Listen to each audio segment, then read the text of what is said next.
Gênese no lar. Evangelho no coração.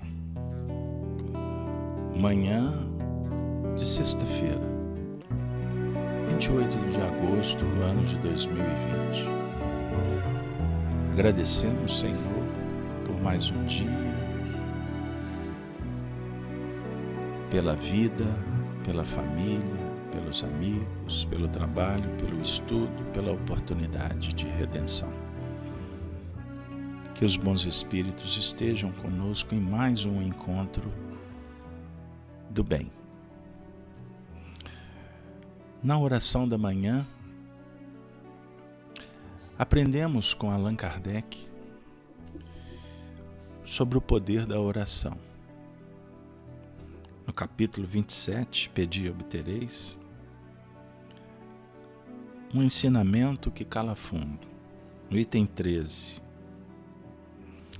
Deus muitas vezes objetiva recompensar a intenção, o devotamento e a fé daquele que ora. Daí decorre que a prece do homem de bem tem mais merecimento aos olhos de Deus e sempre mais eficácia, porquanto o homem vicioso e mau não pode orar com fervor e a confiança que somente nascem do sentimento da verdadeira piedade, do coração do egoísta, do daquele que apenas de lábios ora, unicamente saem palavras, nunca os ímpetos de caridade que dão onipotência à prece. Obrigado, Senhor, por nos acolher, por nos orientar, para que sejamos homens melhores, pessoas mais justas, carinhosas, caridosas, em luta permanente contra as imperfeições, para que a nossa oração ganhe em qualidade e em eficiência e atinja as culminâncias. Exercer a prece, por exercê-la, uma ação magnética se faz. Essa ação magnética é poderosa, é uma força excepcional, pois está no pensamento o poder da prece, que por nada depende nem das palavras, nem do lugar, nem do momento em que seja feita. A intenção, a sinceridade. Portanto, amigos, quando abrimos o capítulo 28, intitulado Preces Espíritas, nós vamos nos deparar com o item 36, ação de graça por haver escapado a um perigo. O que vai definir, inclusive, o tema da manhã: prestar contas, prestação de contas. Vamos ouvir Kardec, para que a gente possa aprender mais um pouco sobre essa relação consigo, com Deus, com o próximo, com as leis da vida. No item 36, Kardec diz assim: a oração, pelo perigo que tenhamos corrido, mostra-nos Deus que, de um momento para o outro, podemos ser chamados a prestar contas do modo por que utilizamos a vida. Avisa-nos assim que devemos tomar tento e emendar-nos. Observemos essa pérola. Prece por agradecer agradecer o chamamento da vida, que vai sempre sugerir que prestemos contas. Olha que especial. Todo convite, toda mensagem, toda imagem, todo som, todo cheiro, toda circunstância é um convite para que o ser manifeste sua inteligência, suas aquisições, as suas escolhas. Temos estudado nas manhãs, nos nossos encontros promovidos pela Casa de Kardec e Amélie Baudet, estudarmos esse fenômeno bendito que é poder escolher. Você é livre, mas ao escolher se torna responsável. Quando entramos nesse campo das definições, a vida diz assim: ide. É responsabilidade. Mas quando semeando, não somos mais livres. Nos tornamos responsáveis pelo que foi semeado. Quando escolhendo, observemos, dominamos. Depois de feito, somos dominados. Este mecanismo é o desafio da humanidade desde as tradições remotas, o mundo antigo. Olha que interessante. Porque você perde o controle. Uma palavra para alguém, ela tem uma impregnação, vibração. Mas aquele que a recebe não tem condições de avaliar a sua intenção. A intenção é subjetiva. Ela é uma ideia que para você, em tese, é uma realidade. Para o outro, não. O outro vai receber o impacto, vai receber, acolher e decodificar. Quando o movimento se estabelece no outro, já não é responsabilidade sua. Sob o ponto de vista de exigir que ele entenda o que você falou. A interpretação do outro e a reação já não te pertence mais. Que pode devolver para você uma notícia completamente diferente do que você quis passar. Não é assim? Então nós já perdemos o controle. Imagine quando você fala para muitas pessoas. Eu estou falando da palavra, que traduz também o comportamento. Um texto que você escreve, uma aula que você dá, um telefonema, um diálogo em família. Então nós nos movimentamos emitindo e recolhendo. A vida, então, enseja o tempo todo que a gente preste contas. Nós temos que dar, sim, um recado no que remonta ao que foi semeado. Então, é ação, reação. A prece por ter escapado de um perigo. A prece que nos ajuda, que nos inspira, para ser cuidadoso antes de semear.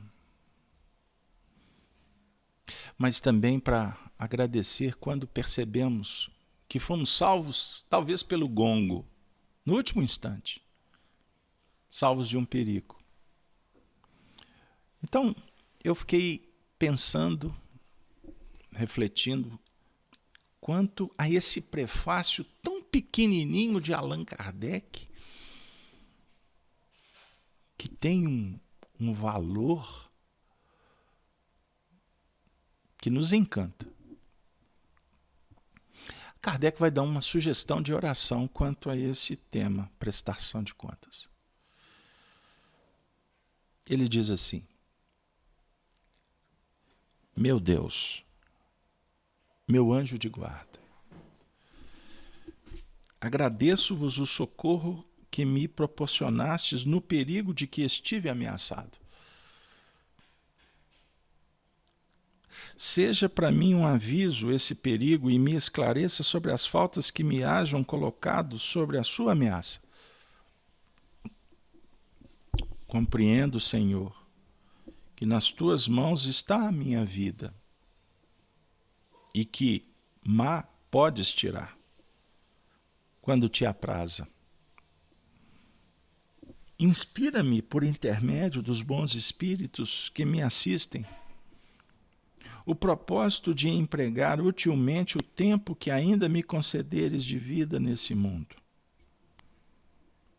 Meu anjo guardião, firma-me na resolução que tomo de reparar os meus erros e de fazer todo o bem que esteja ao meu alcance, a fim de chegar menos onerado de imperfeições no mundo dos espíritos, quando Deus determine o meu regresso para lá. O ângulo se abre e aponta um universo para se debater. Literalmente, o texto sugere que a gente agradeça, que a gente dê graças por ter escapado de um perigo de morte. Naturalmente, Kardec sabe que é um grande desafio para o instinto de conservação lidar com a possibilidade da falência, da interrupção, da morte. Isso causa perplexidade. Alguém aqui já passou por esse perigo? Você que nos ouve. O diagnóstico. Eu me recordo de um amigo querido da União Espírita Mineira que teve um problema circulatório, depois redundou cardíaco e etc. E ele, infartando ou infartado, sentiu que poderia estar desencarnando. Ele me relatou: eu nunca senti um medo tão gigante. Passou na minha mente um filme. E naquele momento, eu não lembrei que eu era espírita. E depois que passou, eu verifiquei que eu era espírita apenas por informação. O espiritismo ainda não tinha entrado dentro de mim. Porque no momento em que eu tive que reagir, o botão espiritismo não foi acionado. Os amigos que convivem comigo na FEAC já ouviram diversas vezes eu contar uma história. Eu conhecia uma médium em Belo Horizonte de nome Arlete Silva. Convivi com ela e aprendi o que nunca consegui aprender com médium nenhum. Tamanha envergadura moral, um sonambulismo legítimo, uma mediunidade autêntica e uma conduta ilibada. São os médiuns que nem sempre têm mídia, publicidade. A definir que existem milhares de médiuns por aí que envergam a túnica sacerdotal da virtude, do compromisso e não da santidade. Ela, quando se despediu do marido, no velório, depois de uma vida inteira dedicada ao fenômeno mediúnico da cura, porque a mediunidade sonambúlica dela colocava aí em relação com espíritos, e ela já chegou a viver transes de ficar 3 dias atendendo pessoas, sem dormir e sem comer. Ela me disse: Depois de uma vida inteira de espiritismo, hoje eu estou sendo testada se realmente eu sou espírita por estar despedindo do meu ente amado.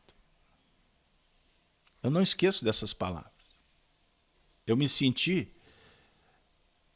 um zero à esquerda, na linguagem popular. Um grãozinho de areia no universo infinito. Assim, se ela está se dizendo testada, se é mesmo espírita, óbvio, cada um tem a sua medida. Mas ali ela estava sentindo um perigo. Olha que legitimidade, que dignidade. Ela falou assim, agora chegou o momento de testemunhar o espiritismo na minha vida.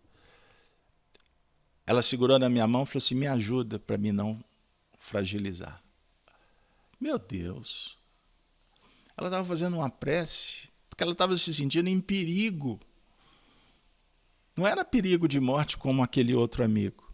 Era um perigo quanto ao testemunho. Então existe N perigos que os benfeitores muitas vezes nos livram, porque podem perceber que a gente estava concorrendo na hora que indicava, mas no instante final algo deu errado. Retrocedemos temerosos. Ou escapamos indiferentes.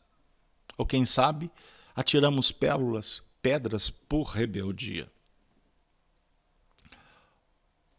A prova pode ser interrompida. Pode. Talvez aconteça mais do que a gente imagina. Então, Senhor, me dê lucidez.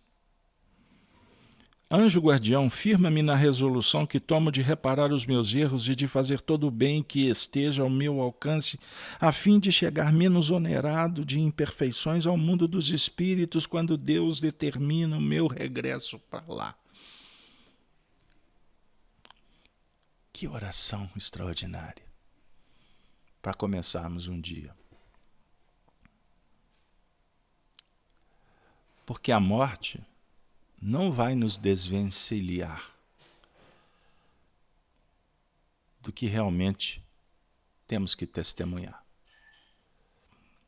Por isso devemos orar pelos possíveis suicidas e por eles. Porque chegam a pensar, por medo, por desespero, a uma atitude covarde. Pesada a palavra, verdadeira. O valor é de cada um. Mas é fato e tem consequências. Imperdoáveis, Deus não perdoa ou condena. Somos nós, os próprios juízes, os censores, os advogados ou os promotores, ou o júri. Somos nós que criamos o cenário. O cenário que se caracteriza por prestação de contas. Ao invés de prestar contas, por que não fazer diferente? Trabalhar pelo bem, pela justiça, pelo belo, pelo nobre. Harmonia. Harmoniza-te. Ontem um companheiro me perguntou assim, eu acho que eu vou procurar um procedimento para aprender a meditar. Eu falei assim, é justo. Existem técnicas milenares. Devemos utilizar de todos os elementos da ciência, porque uma técnica de meditação é uma ciência, que pode até ter um revestimento, X ou Y. Mas existe também uma técnica de meditação muito especial, que você pode conjugar com esta. Dialogar com Deus pela oração e dialogar com o próximo que é um grande método para organizar a mente e dialogar com Deus. Praticando o bem. Ocupa a tua mente com a caridade. Tem uma preferência, um carinho muito especial com uma expressão utilizada pelo espírito André Luiz através da nossa alma querida Chico Xavier, quando diz que se nós praticamos o esporte do corpo, o exercício físico tão necessário, com o espiritismo evangélico, aprendemos a praticar o esporte da alma. É um texto magnânimo, singelo, mas grandioso. Pequenininho, mas bem didático. Vá para o hospital, visite um irmão, atenda um companheiro na via, disponibilize o seu tempo, compartilhe os seus melhores desejos, os seus sonhos. Você estará, na verdade, entrando num processo extraordinário de iluminação que vai organizar o seu mundo interior, que vai conectar com forças superiores, que vai te impregnar de fluidos salutares. Quando você pensa no bem, você atrai o bem. Você promove a sua autocura. E, além disso, você fortalece o seu sistema imunológico perispiritual.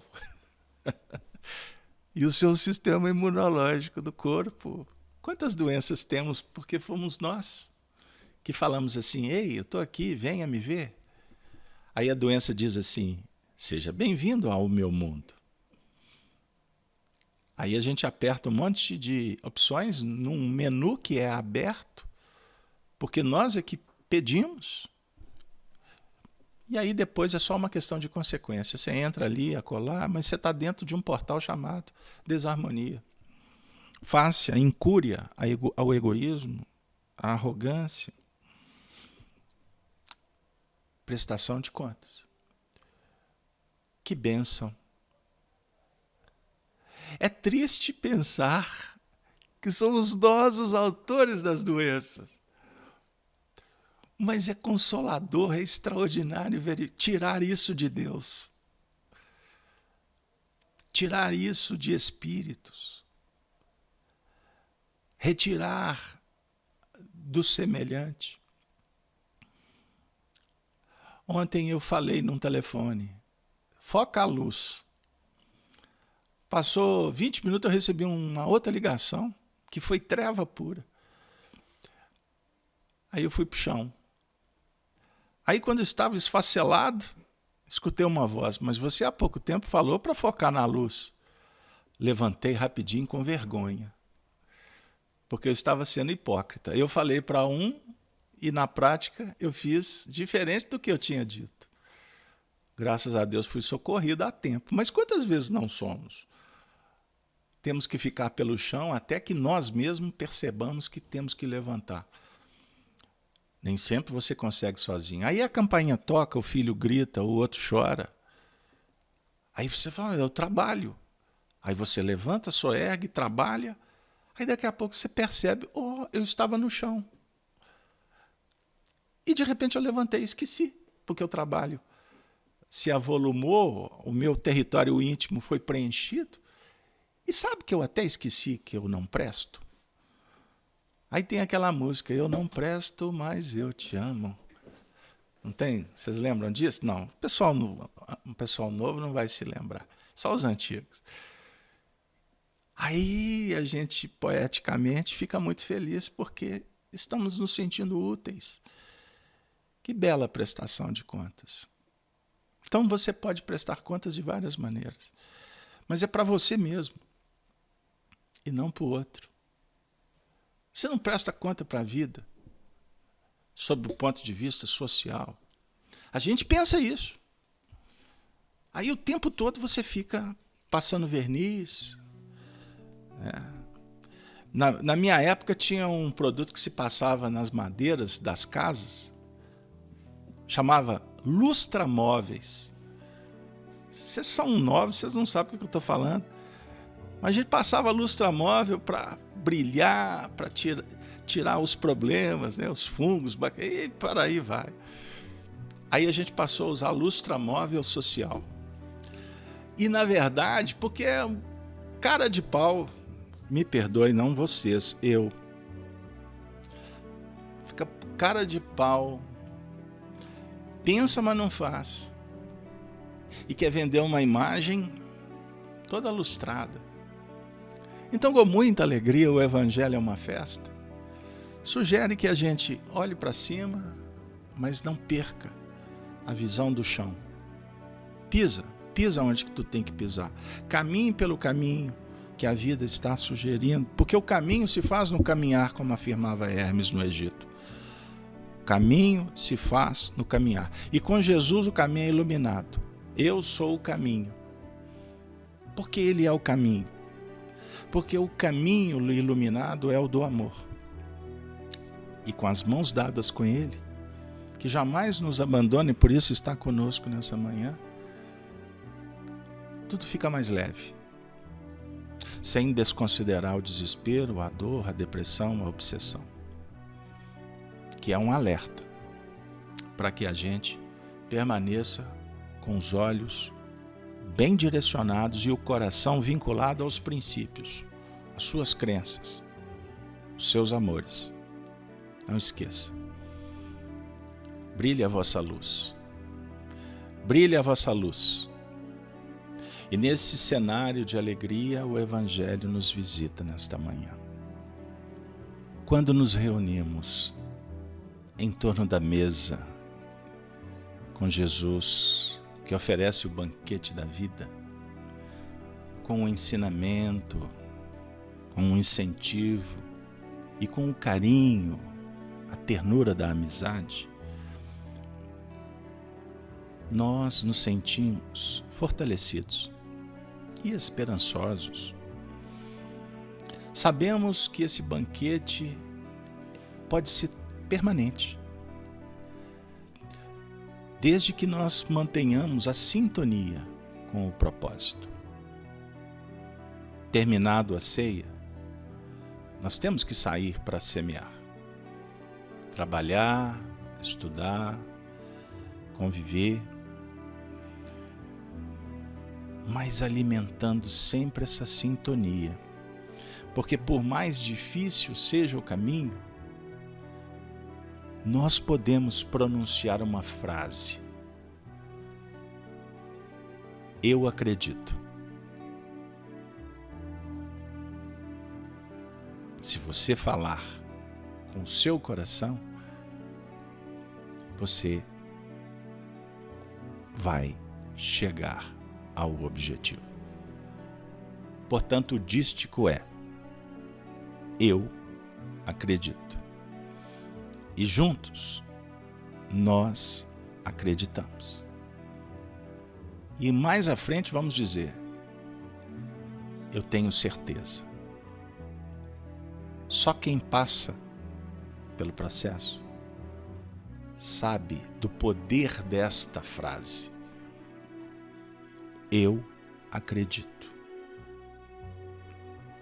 Porque ensina Emmanuel, no livro Atenção, na lição intitulada Diante o Futuro, ou melhor, de lá para cá, a experiência na Terra não representa mera aventura da alma, e sim precioso tempo de aprendizado e serviço, que não devemos menosprezar. Pela instrumentalidade do plano físico, reaproximamo-nos de antigas dificuldades ou de passados desafetos, para que a obra do amor se reajuste e se consolide conosco e junto de nós. A máquina fisiológica em que provisoriamente estagias pode ser uma escada para a esfera superior, ou declive sutil para regiões expiatórias. dependendo de ti, fazê-la degrau para a luz ou um novo salto ao despenhadeiro da sombra. Valoriza a existência terrestre e caminha para diante, convertendo a luta redentora em recurso de ascensão.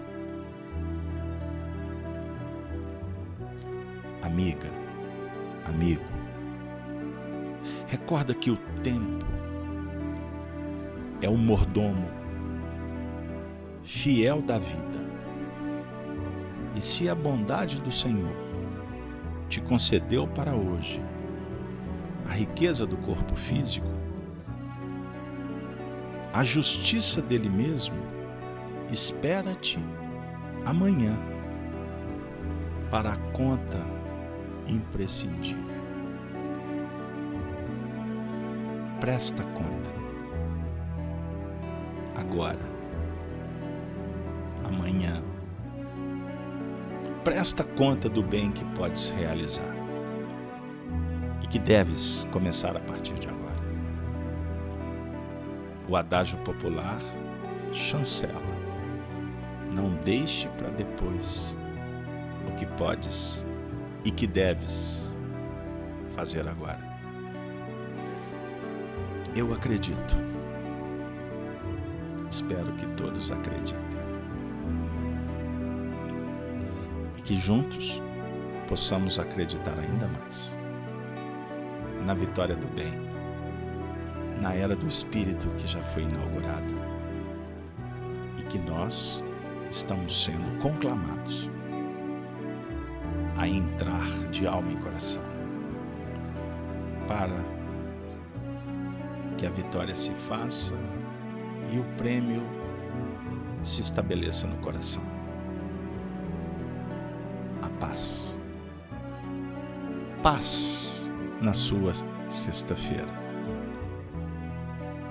Que as bênçãos, a oração, os amigos espirituais te impulsionem ainda mais a seguir e superar, iluminar, encantar a vida. Que Deus esteja conosco. Gênesis no lar. Evangelho no coração. Ave Cristo. Até o próximo encontro.